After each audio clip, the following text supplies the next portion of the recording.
So welcome students. आज का जो हमारा टॉपिक है that is simple sentences, compound sentences and complex sentences. तो जहाँ तक सिंपल, कंपाउंड और कॉम्प्लेक्स सेंटेंसेस की बात है, हम स्टडी करेंगे ये सेंटेंसेस हैं क्या, कैसे यूज़ होते हैं, और एग्जामिनेशन पॉइंट ऑफ व्यू से अगर हम देखें तो 4 मार्क्स के हमें इन सेंटेंसेस पूछने हैं। सो अगर हम इसको डिटेल में स्टडी करेंगे रूल्स के साथ तो हमारे ये 4 मार्क्स इजीली कैप्चर हो जाएंगे। सो शुरू करते हैं हम। You will want to use a variety of sentence structures in your writing. There are 3 types of sentences we will study in this lesson. Number 1 is simple sentence, number 2 is compound sentence, and number 3 is complex sentence. So what is simple sentence? A simple sentence has one independent clause, that is one subject and one verb. For example, I live in San Francisco. I is a subject, I is a subject, so simple sentences which has one subject, and then live means that verb, and I live in San Francisco, subject is I, live is verb, and the one which has one subject and one verb, that is a simple sentence. Quite easy. So अगर shortcut में हम इसको देखिए, याद रखने का तरीका, तो वो सेंटेंस जिसके अंदर एक सब्जेक्ट और एक वर्ब होगा, that is simple sentence. Then compound sentence, a compound sentence contains 2 independent clause that are joined together.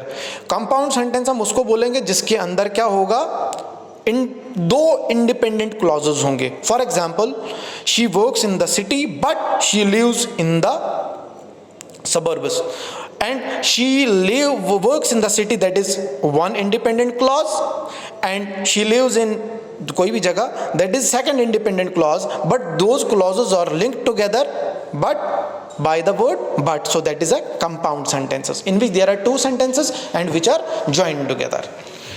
Then if we study about compound sentence, you can make compound sentences by joining 2 logically related independent clauses by using a semicolon. सो अब compound sentence हम बनाएंगे कैसे, और अगर हमने compound sentence बनाना है तो उसके अंदर हमें किसकी जरूरत पड़ेगी, एक सेमीकोलन की, देन एक कोऑर्डिनेटिंग कंजंक्शन की, एंड थर्ड अ ट्रांजिशन। इन 3 चीज़ों की जरूरत पड़ेगी और हम इन 3 चीज़ों से कंपाउंड सेंटेंस बना सकते हैं। फॉर एग्जाम्पल, इंडिपेंडेंट क्लॉज के बाद semicolon, then independent clause. Example के थ्रू इलस्ट्रेट किया है, I love living in city, semicolon, there are so many things to do, so I love living in the city, that is one independent clause, and there are so many things to do, that is second independent clause. ठीक है। Then using coordinating conjunction, independent clauses, coordinating conjunctions, and independent clause. For example, he couldn't watch the show, so he decided to tape it. So he couldn't watch the show, that is one independent clause. He decided to tape it, that is second independent clause, but they are together joined by coordinating conjunction by the word so, that is use. Then coordinating conjunctions की अगर हम बात करें, logical relationship and coordinating conjunction, addition and contrast अगर करना है तो but, yet, choice अगर है हमारे पास तो और नॉट, और क्लॉज अगर है तो फॉर, रिजल्ट अगर है तो सो का यूज करना है हमने। ठीक है, these are the rules. Then एक ट्रिक है इन को याद रखने की, दैट इज फैन बॉयज। क्या है? Fan boys. For example, FANBOYS, fan boys.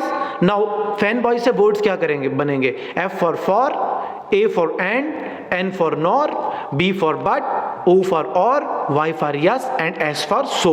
ठीक है, रूल इजी है फैन बॉयज। दैट मीन्स हमने फॉर, एंड, नॉट, बट, और, येट एंड सो का यूज करना है इन सेंटेंसेस के अंदर। लेकिन एक चीज का ध्यान रखना है, do not use comma every time you use the words and, or, not, but, for, so and yet. In words के बाद, and के बाद, but के बाद, or के बाद, nor के बाद, for के बाद, so and yet के बाद हमने कॉमा यूज नहीं करना है हर बार। Use a comma only when coordinating conjunction joins two independent clause. लेकिन हमने कॉमा का यूज कब करना है, जब कोऑर्डिनेटिंग कंजंक्शन ज्वाइन कर रहा होगा 2 इंडिपेंडेंट क्लॉज को। For example, the necklace was beautiful but expensive. Simple sentence, the necklace was beautiful but expensive. अब the necklace was beautiful, that is one independent clause, and expensive, that is second part of the sentence, but no comma not an independent choice, क्योंकि independent choice नहीं, expensive है वो choice नहीं है, सो इसको हमने but के बाद कॉमा यूज नहीं किया। Then transition, using a transition के अंदर इंडिपेंडेंट क्लॉज जो है वो ट्रांजिशन वर्ड यूज होगा, देन इंडिपेंडेंट क्लॉज यूज होगा। For example, I love San Francisco, however I hate the traffic. So I love San Francisco, that is an independent clause, and I hate traffic, that is an independent clause, but those clauses are joined together by the word however, and that however is a transition। ठीक है। Now complex sentences की अगर हम बात करें, a complex sentence contains at least one independent clause and one dependent clause। अब complex sentence के अंदर एक इंडिपेंडेंट क्लॉज होगा और एक डिपेंडेंट क्लॉज होगा। For example, John can not set up his typewriter, so because the wall has no outlet. अब John can not set up his typewriter, that is one independent clause, and the wall has no outlet, that is one dependent clause, and the one dependent clause and the other independent clause, they are linked together by the subordinating conjunction, that is because। Understood? So if we study example of complex sentence, a complex sentence contains at least one independent clause and one dependent clause। Example, she will go to school in the city until she finds a job।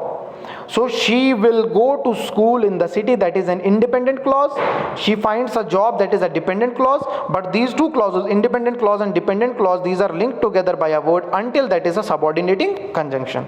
ठीक है। Then complex sentences की अगर हम बात करें, use a comma after a dependent clause if it begins the sentence. For example, when I first move to the city, so when is a subordinating conjunction and we use a comma if the dependent clause is in the first part of the sentence।